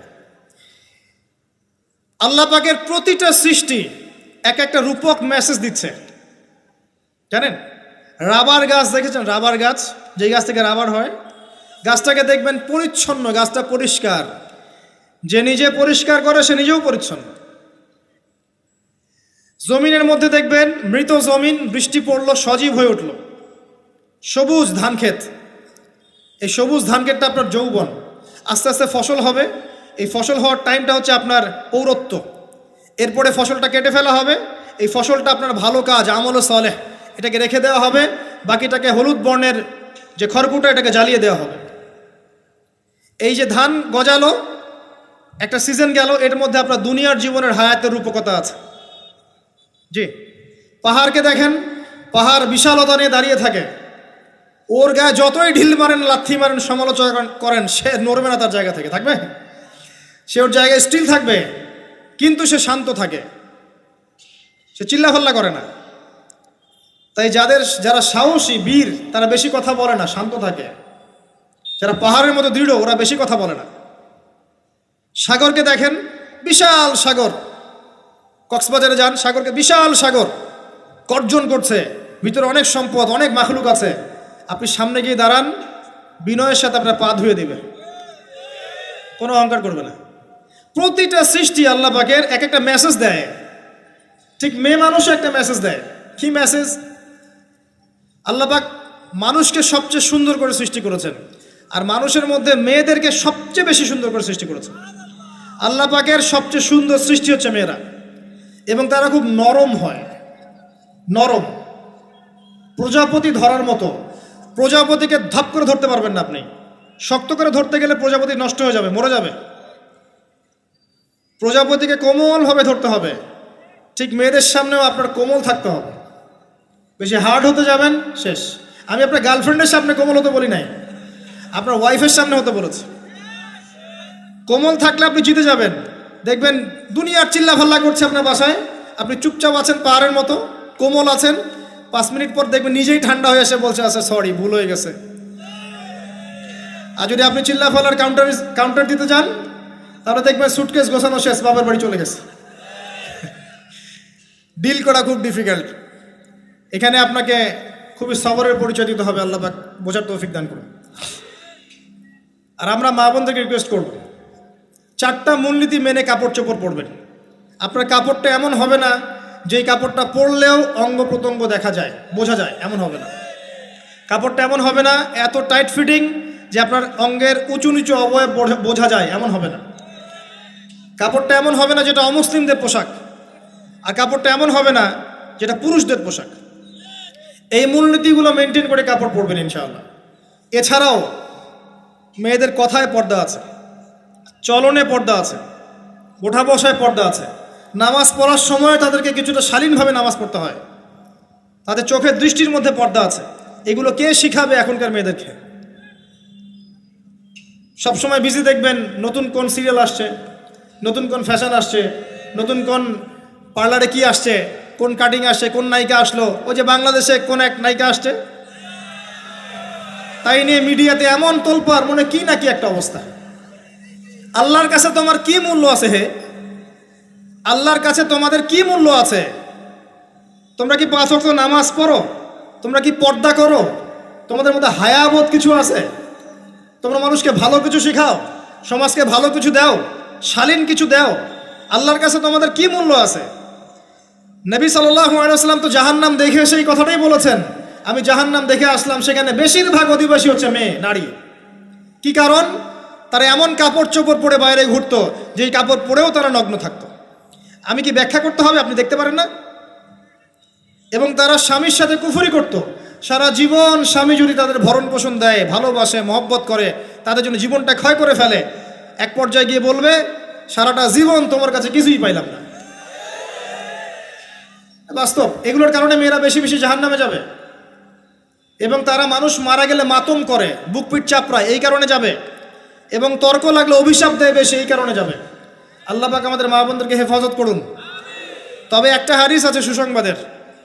নবী সাল্লাল্লাহু আলাইহি ওয়াসাল্লাম বলেছেন, একজন নারী যদি 4টা কাজ করতে পারেন, জান্নাতের যে কোনো দরজা দিয়ে ইচ্ছা প্রবেশ করতে পারবেন।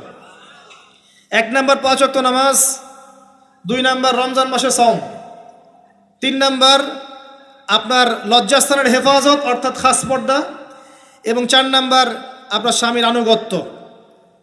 ফ্যামিনিস্ট আকিদার মেয়ে হলে আনুগত্যকে দাসত্ব মনে করে, স্বামীর আনুগত্যকে তারা দাসত্ব মনে করে। স্বামী কে? স্বামীর সম্মান বোঝেন আপনি? স্বামী কে? যার ব্যাপারে নবী সাল্লাল্লাহু আলাইহি ওয়াসাল্লাম বলেছেন, আমি যদি আল্লাহ ছাড়া অন্য কাউকে সেজদা করতে বলতাম, তাহলে মেয়েদেরকে বলতাম তারা যেন স্বামীদেরকে সেজদা করে। আপনাকে আমি কিভাবে বুঝাবো স্বামী কে, স্বামীর মর্যাদা কোথায়? এগুলো কি ইসলাম মেয়েদেরকে ডমিনেট করছে এগুলো দিয়ে? কেন? এই স্বামী আপনার জন্য সারাটা জীবন ক্ষয় করে ফেলে।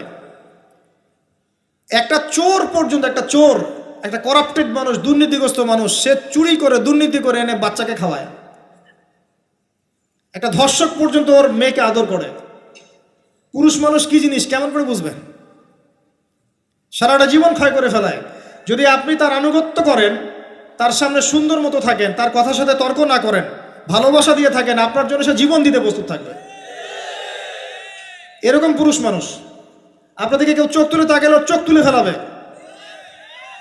এরকম পুরুষ মানুষ। আর এখন তো পরিস্থিতি ডিফারেন্ট। বাসায় পুরুষ বাইরের ছেলের সাথে ফোনে প্রেম হয়ে গেছে, পালায় চলে গেছে, বিয়ে করে ফেলছে। দেখবেন বাসায় স্ত্রী আছে, বাইরের মেয়ের সাথে প্রেম করে বিয়ে করা শেষ। বিয়ে করলে সমস্যা নাই, ব্যভিচার করে ফেলছে। বিয়ে সে করতেই পারে, সে যদি সমতা রক্ষা করতে পারে, সেটা তার ডিফারেন্ট ইস্যু, এটা অন্য ইস্যু। তো স্বামীর আনুগত্য আপনাকে কিভাবে বুঝাবো? এটা দাসত্ব নয়। নবী সাল্লাল্লাহু আলাইহি ওয়াসাল্লাম বলেছেন, কোনো স্বামী যদি কোনো স্ত্রীকে চায়, তার প্রয়োজনের জন্য চায়, মহব্বতের জন্যে, স্ত্রী যদি চুলায় রান্না করতে থাকে, ওই রান্না ফেলে দিয়ে তাকে আসতে হবে। হাদিস। রাতের বেলা স্বামী স্ত্রী শুয়েছে, স্বামীর চাহিদা আছে, স্ত্রীর কোনো সমস্যা নাই, স্ত্রী ফিট, ইচ্ছা করেই অহেতুক স্বামীকে বলল আমি রাজি না, উল্টা পাশে মুখ করে ঘুমিয়ে গেল। আল্লাহর নবী বলছেন সারা রাত আল্লাহর পক্ষ থেকে একজন ফেরেশতা আসবে, এসে এই নারীকে অভিশাপ দিতে থাকবে। এখন এগুলো হাদিস শুনলে বলবে যে ইসলাম তো মেয়েদেরকে ছোট করছে। একজন মেয়ে তার, একজন স্বামীর কথা বলছে, স্বামী তার মেয়ে, তার স্ত্রী, তার মা, তার বোন, সবাইকে তার মিরাসের হক দিতে হয়। একজন মেয়ে তার বাবার সম্পত্তি পায়, কোনো কোনো ক্ষেত্রে তার ভাইয়ের সম্পত্তি পায়, তার স্বামীটা তো পাই, তার ছেলেরটাও পায়, নানি হলেও সম্পত্তির হক আছে। একটা মেয়েকে চতুর্দিক থেকে সিকিউর করা হয়েছে ইসলামে। তারপরেও কিছু ফ্যামিনিস্টের কারণে এরা বলবে যে মেয়েদেরকে ইসলাম ছোট করছে। হ্যাঁ, মেয়েদেরকে ইসলাম কেন ছোট করছে? কারণ পর্দা করে যে বাইরে বেরোতে বলেছে, ঢ্যাং ঢ্যাং করে নগ্ন হয়ে বেরোতে নিষেধ করেছে, এই কারণে। যদি বলে যে হ্যাঁ ইসলাম আপনাদেরকে ফ্রি মিক্সিংয়ের স্বাধীনতা দিচ্ছে, আপনারা সবাই ফ্রি মিক্সিং করেন, গেঞ্জি পরেন, টি শার্ট পরেন, স্যান্ডো গেঞ্জি পরে বাইরে ঘুরে বেড়ান, টাইট ফিটিং প্যান্ট পরে বাইরে ঘুরে বেড়ান, সব জায়গায় আপনারা ফ্রি মিক্সিং করেন, পর্ন দেখেন, জেনা করেন, মদ খান, ইসলাম খুব ভালো। তখন তোমাদের জন্য তো ইসলাম নয়, তোমরা জাহান্নামে যাও, আল্লাহর কি আসে যায়? ইসলাম তোমাদের জন্য নয়, তোমরা জাহান্নামে গিয়ে মরো, ইসলামের কিচ্ছু যায় আসে না। আল্লাহর ওয়াস্তে পারিবারিক আদর্শের দিকে ফোকাস করেন প্রিয় ভাই। নিজে জাহান্নামের আগুন থেকে বাঁচান, পরিবারবর্গকে বাঁচান, পরিবারবর্গকে বাঁচান। পরিবার আরেকটা পার্ট হচ্ছে আপনার পিতামাতা। পিতামাতার সাথে খারাপ আচরণ করতে যায় না আল্লাহর ওয়াস্তে। সেই ব্যক্তির জন্য ধ্বংস যার পিতামাতা বেঁচে আছে, তাদের হক আদায় করে সে জান্নাতে যেতে পারলো না, তার জন্য ধ্বংস। আরেকটা অংশ আছে আপনার সন্তান সন্ততি। বাচ্চা কাচ্চার প্যারেন্টিংটা খুব সুন্দর করে করেন। যখন আপনি স্ত্রীর সাথে মিলন করতে গিয়েছেন তখন দোয়া পড়েন, আল্লাহুম্মা বিসমিল্লাহি আল্লাহুম্মা জান্নিবনা শাইতান ওয়া জান্নিবিশ শাইতান মা রাযাকতানা। আমার মনে হয় এখনকার জেনারেশন যেগুলো আছে ফাসেক, মাদক সেবন করে, পর্নোগ্রাফিতে আসক্ত, ইয়াবাখোর, স্মাগলিং করছে, চুরি করছে, হাবিজাবি, ধর্ষণ করছে, আমার মনে হয় না তাদের পিতামাতা তাদেরকে জন্ম দেওয়ার সময় এই দোয়াগুলো পড়েছিল। কারণ পিতামাতাকে দোয়া পড়লে ওই সন্তানকে শয়তান স্পর্শ করতে পারে না। সন্তান হবে, সন্তান ছেলে হোক মেয়ে হোক, আপনার এটা নিয়ে মন খারাপ করার কিছু নাই। একজন কন্যা সন্তানকে লালন পালন করে সৎপাত্রে পাত্রস্থ করলে এই মেয়ে পরকালে আপনার জন্য জাহান্নামের আগুন থেকে ঢাল হয়ে যাবে। যার কাছে দুইজন মেয়ে আছে, দুইটা মেয়েকে সে ভালো করে মানুষ করেছে, নবী সাল্লাল্লাহু আলাইহি ওয়াসাল্লাম বলছেন সে জান্নাতে আমার সাথে এমন করে থাকবে, এইভাবে। কেউ যদি বিধবার দায়িত্ব নেয়, সেও নবী সাল্লাল্লাহু আলাইহি ওয়াসাল্লামের সাথে এইভাবে থাকবে। এতিমের দায়িত্ব নেয়, এইভাবে থাকবে। ফ্যান্টাসিতে ভুগছেন, একটা এতিম মেয়েকে বিয়ে করেন, একটা অসহায় তালাকপ্রাপ্ত মেয়েকে বিয়ে করেন, একটা বিধবা মেয়ে যার স্বামী মারা গেছে, কেউ নাই দেখার, তাকে বিয়ে করেন, তারপরে বোঝা যাবে আপনার মধ্যে কতটুকু দিন আছে। আর বর্তমান সভ্যতা আমাদের কি সমাধান দিবে? সবাই যদি দিনদের একটা করে ক্যাটরিনা খোঁজে, এই এতিম, এই বিধবা, এই যাদের দেখার কেউ নাই, এই মেয়েগুলা কি রাষ্ট্রের সম্পত্তিও থাকবে? এদের দায়িত্ব কে নিবে? পুরুষরা যদি দায়িত্ব না নেয়, কে দায়িত্ব নিবে? এখন কেউ যদি ওদের দায়িত্ব নিতে যায়, তখন তাকে আবার খারাপভাবে উপস্থাপন করা হয়, এই ব্যক্তির মনে হয় চরিত্র খারাপ। কিন্তু এদিকে বাইরে 10টা জেনা করে বেড়াচ্ছে, কোনো সমস্যা নাই, এগুলোকে উস্কায়। এইসব জাহেলদের জন্য ইসলাম নয়। ইসলামের প্রতিটা বেসিক ফান্ডামেন্টাল মানবতার কল্যাণের জন্যই। এগুলোকে ফরজ করা হয়নি, আপনি নফল, আপনার সামর্থ্য থাকলে আপনি করতে পারেন, না করলে কোনো সমস্যা নেই। কেউ যদি করে যে ইসলাম পরিপূর্ণরূপে পালন করার চেষ্টা করছে, এটার উপরে আমল করার চেষ্টা করছে, তাহলে আপনি তাকে ক্রিটিসাইজ করছেন কেন? কি সমস্যা আপনার? আরেকটা পার্ট হচ্ছে সন্তান সন্ততি। বাচ্চা কাচ্চাকে ছোটবেলা থেকেই মানুষ করতে হবে এমনভাবে যাতে করে বড় হয়ে এরা এই উম্মার খালেদ এবং ওমর হতে পারে।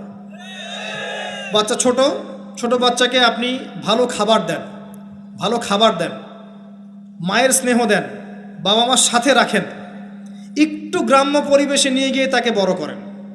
কেন বলছে কথা? এখানে পরিবেশ সুন্দর থাকবে, সে দৌড়াবে ধুলার মধ্যে, মাঠের মধ্যে খেলবে, সুন্দর ভাষা শিখবে। এরপরে তাকে ভালো প্রতিষ্ঠানে পড়ান। প্রতিষ্ঠানটা এমন হবে যে প্রতিষ্ঠানে জেনারেল শিক্ষা, ইসলামিক শিক্ষা একসাথে দেয়া হচ্ছে, সে সব শিখবে। আমার ছেলে কোরআনে হাফেজও হবে, আমার ছেলে ডক্টরও হবে ইনশাআল্লাহ। এভাবে এভাবে করে তোলেন। আধুনিক হন, মাথাটা খাটান, ব্যাকডেটেড মানসিকতা বাদ দেন। বিশ্বটা এগিয়ে গেছে, আমাদেরকে এগিয়ে যেতে হবে। একমুখী জ্ঞান দিয়ে আপনি কিচ্ছু করতে পারবেন না এই যুগে। দ্বিমুখী শিক্ষার একটা হারমোনিয়াস কম্বিনেশন দরকার।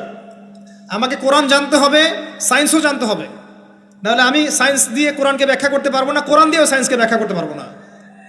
জানতে হবে, আমাদেরকে শিখতে হবে, পড়তে হবে, প্রচুর পড়তে হবে। বাচ্চাদেরকে ছোট থেকে বড় করেন এভাবে। আস্তে আস্তে গিয়ে দেখবেন তারা যখন কিশোর, তাদের বন্ধু বান্ধবের সার্কেলের দিকে খেয়াল রাখেন। আপনি বাবা হিসেবে তার বন্ধুর মতো আচরণ করেন, মা হিসেবে তার সাথে বান্ধবীর মতো আচরণ করেন, তার সাথে ক্লোজ হন, তার সমস্যাগুলো জানার চেষ্টা করেন। তাকে ফ্রি মিক্সিংয়ের মধ্যে পড়াশোনা করতে দিবেন না, না হলে স্কুল লাইফে সতীত্ব হারিয়ে ফেলবে। অনেক সময় অনেক মেয়ে আছে স্কুল লাইফে সতীত্ব হারিয়ে ফেলেছে, কলেজ লাইফে যেতে যেতে প্রস্টিটিউশনে চলে গেছে, অনেক মেয়ে আছে। এগুলো টপ সিক্রেট না, এগুলো সব ওপেন সিক্রেট। এখন ঘরে ঘরেই সমস্যা, মানুষ লজ্জায় বলতে পারে না। যে কটা মিডিয়া আসে এগুলো তো আমরা জানি, ঘরে ঘরেই সমস্যা ঢুকে গেছে, মানুষ লজ্জায় বলতে পারে না। ছোট ছোট বাচ্চা মেয়েদেরকে পর্যন্ত রেপ করা হচ্ছে এখন। এটা সেই ফ্যামিলিস্ট রেভলিউশনের কারণেই হচ্ছে। যত বেশি জেনাকে উস্কে দেওয়া হবে তত বেশি ধর্ষণ বাড়বে। ধর্ষণ বাড়তে বাড়তে এক পর্যায়ে বাচ্চাদেরকে ধর্ষণ করা বাড়বে। এরপরে কি হবে জানেন? এরপরে মানুষ সমকামী হবে বেশি বেশি, ছেলে ছেলের সাথে, নাউজুবিল্লাহ। তারপরেও কি হবে বলে যাচ্ছি, এরপরে আরো একটা ধাপ আসবে, যখন মানুষ গবাদি পশুর সাথে জেনা করবে। দেখে নিয়েন, এগুলো হাদিসে এসেছে, এমনি এমনি বলছি না। মানুষ এগুলো করবে। বাচ্চা কাচ্চাকে বড় করেন, ভালো খাবার দেন, ওকে খেলাধুলা করতে দেন। ও যত বেশি খেলাধুলা করবে ও শরীরটা ক্লান্ত হবে, তখন খাবে ভালো, বেশি খাবে, ব্রেন শার্প হবে, ওকে ওর নেতৃত্ব দেওয়ার যোগ্যতা অর্জন হবে। ওকে খেলাধুলা করতে দেন, ওকে ব্যায়াম করতে বলেন, ওকে সাঁতার শেখান, ওকে তাইকুন্ডু শেখান, ওকে ফিজিক্যাল এক্সারসাইজ শেখান। ওই ডিভাইসে অ্যাডিক্টেড করবেন না, উল্টাপাল্টা কার্টুন দেখান না, উল্টাপাল্টা অ্যানিমেশন দেখান না, এমন গেমসের মধ্যে আসক্ত করে দিয়েন না, বাসায় ডিভাইস দিয়ে দিয়েন না, সারাদিন এগুলো খেলছে, এগুলো দিয়েন না। ওকে কায়িক পরিশ্রম করান, একটু বড় হয়ে গেলে বাজারে পাঠান, বাস্তবতা শিখুক, সংসার করতে শিখুক, ডিল করতে শিখুক, সামাজিকতা শিখুক। ওকে সামাজিক বানান, গাছ লাগানোর কাজে ওকে ইনভলভ করে দেন, রক্তদান কর্মসূচিতে ওকে ইনভলভ করে দেন, ওকে সমাজ কল্যাণমূলক কাজ করতে শুরু করে দেন। দেখবেন ও সামাজিক হবে ইনশাল্লাহ। কম্বল বিতরণ করতে বলেন, ত্রাণ দিতে বলেন, ওকে ওকে উৎসাহ দেন, নামাজে উৎসাহ দেন, রোজা রাখতে বলেন। মেয়ে ছোট থেকে মেয়েকে পর্দা করতে বলেন, বলেন ও দেখবে যে আমার মা যখন বাইরে যায় তখন এই পোশাকে বাইরে যায়। আলহামদুলিল্লাহ, আমি দোয়া করি আল্লাহ পাক আমার মেয়েকে যেন খাদিজা রাদিয়াল্লাহু আনহার মতো কবুল করে। আমাকে বলেছে যে বাবা আমি 5টা বোরখা নিব। ওর বয়স 3 বছর। ওকে ওর মা বলেছে যে বাইরে যেতে হবে বাবার সাথে একটা প্রোগ্রামে। ও বলছে আমি বোরখা পরবো, না হলে যাব না। আমি অবাক হয়ে গেলাম যে আমি কিন্তু ওকে বলিনি বোরখা পরো। মানে আপনাকে পরিবেশ বলে দিবে, একটা পরিবেশ, একটা সুস্থ পরিবেশে আপনি যদি আপনার বাচ্চাকে বড় করেন, আপনার বাচ্চা দেখবেন সুস্থ হয়ে বিকশিত হবে ইনশাআল্লাহ। একটা অসুস্থ পরিবেশ দেন যেখানে ঝগড়াঝাঁটি, মারামারি, রাহাজানি, কাটাকাটি, সুদ, দুষ, জেনা, ব্যভিচার আছে, এই যে আপনার অপসংস্কৃতি আছে, আপনার বাচ্চাটা আস্তে আস্তে নষ্ট হয়ে বেরোন। পরিবেশ দিতে হবে। অসুস্থ পরিবেশের মানুষ কখনো সুস্থ জাতি উপহার দিতে পারবে না। তো এই বিষয়গুলোর দিকে খেয়াল রাখেন, মেয়ের পোশাকে খেয়াল রাখেন, তবে মেয়েকে কার কোলে তুলে দিচ্ছেন এটা খেয়াল রাখেন। এই যুগটা খুব কঠিন যুগ, কাছের মানুষদেরকে দ্বারা মেয়েরা ধর্ষিত হচ্ছে, খুব খেয়াল রাখেন। বাসায় কাজিনের এত থ্রু অ্যালাউ করেন না, কাজিন সম্পর্ক থ্রু করেন না, অ্যালাউ করেন না। আপনার মেয়েকে মেয়েদের ব্যাচ একটা পুরুষ টিচার পড়াচ্ছে, ওই ব্যাচে আপনি মেয়েকে পড়তে দিয়েন না। একটা কোচিংয়ের ভাইয়া বাসায় এসে আপনার মেয়েকে প্রাইভেট পড়াবে গোপন কক্ষে, এগুলো করতে দিয়েন না। পরে আপনার মেয়ের ইজ্জত চলে গেলে আপনি হামাও করবেন, তখন আপনি অ্যাক্সেস করে দিচ্ছেন, জেনার সুযোগ দিচ্ছেন। শয়তান উস্কে দিবে, শয়তান তো চাচ্ছেই জেনা করাতে। মেয়েদেরকে মেয়েদের পরিবেশে পড়ান। ছেলেদেরকে ছেলেদের পরিবেশে পড়ান। ওরা বড় হোক, ম্যাচিউর্ড হোক, যখনই বিয়ের বয়স হয়ে যাবে দ্রুত বিয়ে দিয়ে দেন। বিয়ের পর এরা পড়াশোনা করুক। বিয়ের পর পড়াশোনা করে অনেকে বড় আলেম হয়েছে, অনেকে বড় জাতির নেতাও হয়েছে। আমাদের জাতির পিতার ইতিহাস দেখেন, কত বছর বয়সে তিনি বিয়ে করেছিলেন, ইতিহাস দেখেন। একজন প্রেমময়ী নারী যদি পাশে থাকে, একজন ব্যক্তি বিশ্ব জয় করতে পারে। এই যে প্রমাণ দেখিয়ে দিয়েছে, করেন নাই? এরকম আগেকার মানুষদেরকে দেখবেন, ম্যাচিউরড হয়ে গিয়েছেন, বিয়ে করেছেন, এরপরে স্ত্রী পাশে ছিল, বিশ্বকে ডিল করেছে, নেতৃত্ব দিয়েছে। এই বিষয়গুলোতে খেয়াল রাখেন। পরিবারে হারাম ঢুকতে দিয়েন না। পরিবারটাকে ইসলামিক মূল্যবোধে গড়ে তোলেন। কু আনফুসাকুম ওয়া আহলিকুম নারা, এই হাদিসের উপর আমল করেন। আল্লাহ পাক তৌফিক দান করুন, আমিন। এরপরে বড় বিষয়গুলোতে যাবেন আপনি। আপনি ইসলামের খেদমত, ইসলামের প্রচার, ইসলামের প্রসার, Islamic association, Islamic NGO, Islamic হাবিজাবি, এগুলোর দিকে আপনি পরে যাবেন। আগে বেসিকগুলো ঠিক করবেন। এই কাজগুলো যদি আমরা করতে না পারি, তাহলে আল্লাহ পাক ওই যে বলেছে সূরা আরাফ 179 প্রথমে বলেছে, ওর অন্তর্ভুক্ত হয়ে যাব। তাদের পাপ কি ছিল? তারা যে বেশি বেশি জাহান্নামে গেছে, কি পাপ ছিল? 1 নাম্বার, লাহুম কুলুবুন লা ইয়াফকাহুনা বিহা, ওদের কলব ছিল, উপলব্ধি করেনি। ওয়ালাহুম আযানুন লা ইয়াসমাউনা বিহা, কান দিয়েছিলাম শোনেনি। ওয়ালাহুম আ'য়ুনুন লা ইউবসিরুনা বিহা, চোখ দিয়েছিলাম দেখেনি। উলাইকা কাল আনআম, এরা হচ্ছে গবাদি পশুর মতো। বাল হুম আদাল, বরং তার চাইতেও নিকৃষ্ট। ও উলাইকা হুমুল গাফিলুন, এরা হচ্ছে গাফিল সম্প্রদায়। আল্লাহ পাক আমাদেরকে যাবতীয় গাফিলতি থেকে হেফাজত করুন, আমিন। আমরা আলোচনার শেষ প্রান্তে এসে দোয়া করছি, আল্লাহ পাক আমাদের সবাইকে শিরিক মুক্ত আমল করার তৌফিক দান করুন, আমিন। নবী সাল্লাল্লাহু আলাইহি ওয়াসাল্লামের সুন্নতের উপর থাকার তৌফিক দান করুন, আমিন। আমাদের প্রত্যেকের পরিবারটাকে আদর্শ পরিবার রূপে গড়ে তুলুন, আমিন। আল্লাহ পাক আমাদের প্রত্যেক মা বোনকে পর্দা করার তৌফিক দান করুন। আমাদেরকে ইসলামিক শিক্ষায় শিক্ষিত হওয়ার তৌফিক দান করুন। আমাদেরকে এই জাগতিক শিক্ষাকে ইসলামের কল্যাণে কাজে লাগানোর তৌফিক দান করুন। আল্লাহ পাক আমাদেরকে হালাল রিজিকের ব্যবস্থা করে দিন। আল্লাহ পাক আমাদের মধ্যে যারা অসুস্থ সবাইকে শেফায়ে কামেলা দান করুন। আমাদের মধ্যে যারা মারা গেছে আল্লাহ পাক সবাইকে মাফ করে দিন। আমাদের প্রশাসনের ভাইদেরকে আল্লাহ পাক হেফাজত করুন, হেদায়েত দান করুন, যাবতীয় অন্যায় থেকে হেফাজত করুন, ন্যায় নিষ্ঠার সাথে দায়িত্ব পালন করার তৌফিক দান করুন। আমাদের ঊর্ধ্বতন কর্তৃপক্ষ যারা আছে, গভর্নমেন্টে যারা আছে, সবাইকে আল্লাহ পাক হেদায়েত দান করুন। আল্লাহ পাক তাদের দ্বারা দ্বীন ইসলামের খেদমত কবুল করুন। আমরা মাহফিল কমিটির পক্ষ থেকে আপনাদের শুকরিয়া আদায় করছি।